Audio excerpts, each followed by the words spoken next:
sir sir sir ઓલો જતીન ને સાહિલ છે ને મારા ક્લાસના એ લોકો આખા ક્લાસમાં ન્યુસન્સ ફેલાવે છે પૂરો દિવસ મસ્તી કલકલ કરે છે અને પેલો હિતેશ નહીં રોલ નંબર 304 એ પેલી જાનકી છે ને અમારા ક્લાસ વાળી એ બંનેને નક્કી કંઈક લાગે છે અને અને અને છે ને તમે આજે તમારો લેક્ચર આવે ને એટલે છે ને લેસન ચેક કરજો પ્લીઝ અને છેલ્લી પાટલીથી ચેક કરજો કેમ કે એ લોકોને બાકી જશે બધાને બાકી છે બેટા બધાને ફટ છે બધાને બાકી હશે અને સર મારે છે ને થોડી ક્વેરી છે મેથ્સમાં તો હું છે ને એક કામ કરીશ તમારા ઘરે જ આવી જઈશ ઘરે આવીને જ સોલ્વ કરી દઈશ હો ને કાંઈ વાંધો નહીં બેટા thank you sir thank you so much sir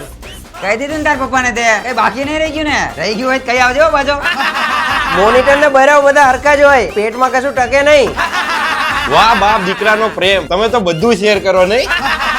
અરે સાહેબ ના કેટલા દીકરા એ બે બે બે બે અરે બે નહીં ત્રણ મોનિટર ને ભૂલી ગયો એ હાલ્યા નહીં તમે બધા શાંતિ રાખો ને કે બધાનું નામ બોર્ડ ઉપર લખી નાખીશ હું બે વખત અરે લખી નાખ પણ તારે સંદીપ પપ્પાને કહેવાનું ભૂલતો નહીં હો મારું 4 વખત લખજે અરે કહી દે બીતા નહીં અમે